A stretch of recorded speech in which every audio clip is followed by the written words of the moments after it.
beaucoup de ceux qui viennent, certains viennent pour dire, ah, moi, je veux simplement faire 2 ans, 3 ans, je vais rentrer, ils ne rentrent plus. Quand ils rentrent dans les crédits, ça devient très compliqué.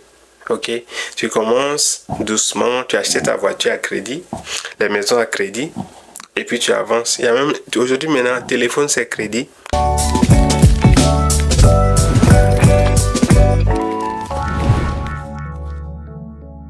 Bonjour les amis, j'espère que vous allez bien, j'espère que votre semaine s'est bien passée ou votre semaine se passe bien, ça dépend du moment ou l'heure à laquelle cette vidéo est postée. De mon côté ça va, je rends grâce et merci pour toi qui s'est abonné nouvellement, merci d'être rentré dans la famille. Whisco Studio, c'est ici que nous décortiquons les choses à notre manière. J'essaie toujours de ne pas présenter les situations comme on le voit déjà sur la toile. J'essaie toujours de le présenter à ma manière. Et j'aime toujours regarder les trucs de différents angles. Ok, je n'aime pas juste le copier-coller, je regarde et puis je vais analyser. Ok, aujourd'hui je vais parler de 2 points assez importants pour celui qui est nouveau ici au Canada. C'est très important d'écouter. D'abord, merci à Dovis. Dovis, c'est une compagnie de bricolage à Montréal ici. Si tu es là et puis tu as besoin de quelqu'un pour nettoyage de ta maison, intérieur, extérieur, parce que tu es fatigué, c'est Dovis, tu dois appeler.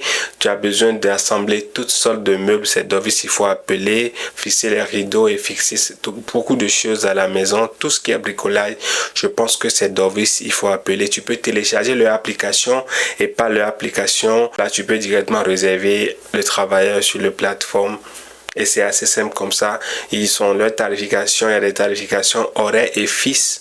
C'est assez relax, c'est assez friendly. On revient sur notre discussion sur quelques points très importants si tu es déjà au Canada. Parce qu'il y a la réalité qu'on ne doit pas négliger, que les réalités de l'Afrique, quand tu prends les pays d'Afrique, c'est totalement différent. Chaque pays a ses réalités. Parce qu'en Afrique, c'est un continent assez spécial, ok? De sa forme déjà, c'est spécial parce que on a le portugais, la langue portugaise se parle, espagnol, je pense français, anglais. Ça, c'est juste les langues coloniales. Maintenant, on a nos propres langues. Donc, chaque pays a sa particularité. Les réalités dans les pays africains, ce n'est rien à comparer aux réalités dans les pays en Occident comme l'Europe et l'Amérique. Donc, si tu veux quitter ta réalité pour aller et pour immigrer dans une autre réalité, c'est très important d'être attentif à ce que tu ne fasses pas certaines erreurs, d'être bien informé surtout avant d'avancer, de fonctionner dedans. Ok, donc j'ai fait beaucoup de choses sur l'immigration et moi mon focus sur l'immigration, c'est clairement ça ne sert à rien de ne pas bien te préparer et de foncer dedans, passer par la mer, l'Amazonie, prendre des risques pour venir te coincer et voir ta vie réduite à néant ici parce que tu serais dans un système sans papier. C'est comme l'enfer sur terre. Et beaucoup de gens, quand ils viennent, ils sont sans papier et ça finit en échec, ils sont devenus des drogués ou dans la rue. Ils ont honte de raconter leurs histoires, ok? Donc il y a beaucoup qui ne disent pas la vérité sur ce que eux ils ont vécu. Ok, mais il y a nous autres qui avons quand même le courage de dire on va donner un autre aspect, on va attirer l'attention de beaucoup. Je ne suis jamais contre l'immigration parce que moi-même je ne suis pas en Afrique, donc je ne suis jamais contre l'immigration. Mais ce que je ne conseille pas, c'est de tout vendre, tout quitter et puis venir recommencer à zéro. Et dans ça, être sans papier, c'est vraiment l'enfer sur terre. C'est très important. Quand vous immigrez de la meilleure manière, études, restez dans le pays, travailler, vous profitez quand même de certaines b.a.-ba qui, franchement, va vous améliorer la vie, va vous donner d'avancer. Il n'y a pas un système où il n'y a pas un pays sur terre, il n'y a pas un mouvement sur terre où il n'y a pas de défis, il y a toujours des défis. Mais c'est très important de choisir la bataille dans laquelle on va rentrer. Donc, c'est très important. OK. Quelques points que je vais toucher, c'est que si tu es nouveau au Canada, c'est clair que si tu es légal, je veux dire, tu vas t'exposer tôt ou tard au système de crédit par les cartes de crédit. Ta voiture, tu vas te retrouver à le payer crédit, la maison, etc. Déjà, vous allez remarquer qu'il y a des gens qui viennent, qui se disent je vais juste venir 3 ans, 5 ans, et puis quand je vais gagner, j'ai amassé, je vais quitter, je vais aller retourner en Afrique. Et ceux-là se retrouvent à faire 25 ans, 30 ans dans le pays, ils n'ont pas bougé. C'est à cause du crédit. Beaucoup, c'est à cause du crédit, parce que le système est vraiment sur le crédit. Et si tu n'es pas intelligent, tu rentres dedans et puis tu ne t'en sors plus. Ok? Donc, c'est important. Donc, il faut faire attention à sa cote de crédit. Le jour où tu as ta première carte de crédit et tu ne commences pas à payer, c'est là où ça commence pas à bâtir une cote de crédit pour toi. Et c'est pas cette cote de crédit, on voit si tu es un bon payeur ou pas, si les banques vont te faire confiance ou pas, c'est là ils regardent. Ok? Donc c'est très important que si vous prenez votre carte de crédit la première fois, payez à temps. Et cela bâtit, cela vous donne d'avancer. Il y a Equifax, il y a Tran, en tout cas, il y a 2 grandes compagnies au Canada qui gèrent ça. Equifax, je connais mieux, c'est Tran, quelque chose. Ouais. Mais le point, c'est que si tu prends une carte de crédit, il faut. Si tu s'avérait que tu prends une voiture, ils vont regarder ta carte de crédit avant de te vendre la voiture. Et ça aide.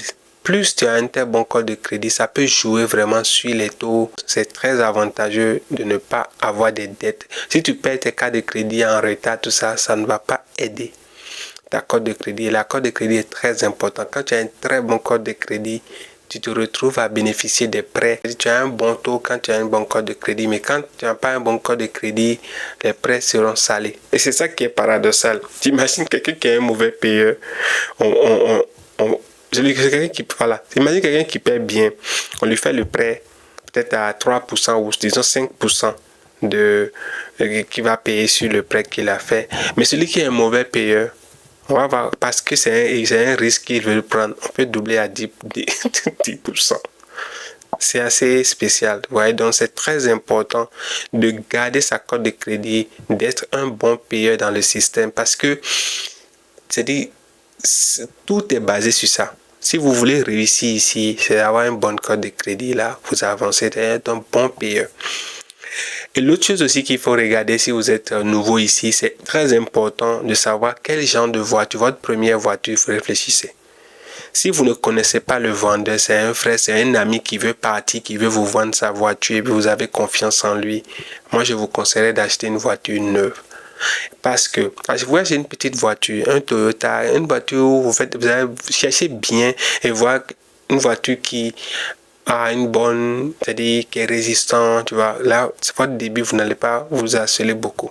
Sinon, si vous achetez juste les voitures deuxième main chez n'importe qui pour commencer, ici, la maintenance coûte très cher. On ne fait pas la maintenance en désordre. C'est-à-dire, ta voiture rentre comme ça, consultation de la voiture peut être $100, $200, $100, et on n'a rien fait encore.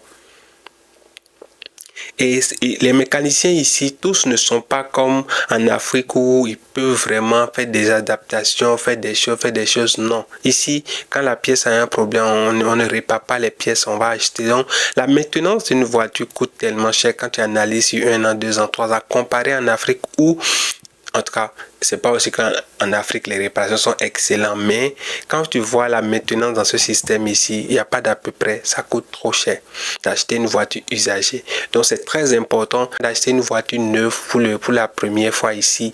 Là, qu'est-ce que tu fais? Tu sais que tu as 5 ans de garantie, 3 ans, 5 ans de garantie chez le concessionnaire. S'il y a un problème, tu peux vraiment aller chez le concessionnaire. On peut même te changer le moteur, etc. Tu vois un peu, donc, tu as un plus de calme. Moi-même, je ne savais pas. Mais j'ai compris que c'était très important. Ok. Maintenant, après la première voiture, tu peux acheter des voitures usagées. Mais si tu connais la personne et tu sais que c'est quelqu'un qui fait bien sa maintenance, tout est correct, pourquoi pas? Sinon, de grâce, achète une voiture neuve petite voiture, pas trop cher. Et quand tu vas finir de payer, tu peux revendre, tu peux faire tout ce que tu veux et tu avances. Ok?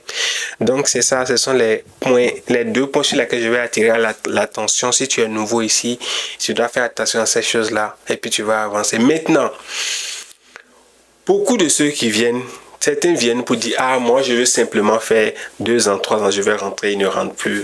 Et quand ils rentrent dans les crédits, ça devient très compliqué.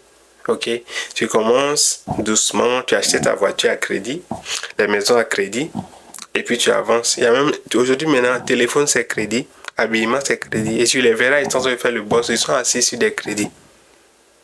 Et quand c'est comme ça, tu ne peux pas. Ils vont te pousser, tu ne peux pas quitter le pays pour aller ailleurs en paix. Si tu veux, il faut partir, tôt, ça va se rattraper. Ok, donc c'est très important de garder ces choses en tête. Si vous êtes nouveau ici, vous voulez avancer dans le système. Merci et à la prochaine.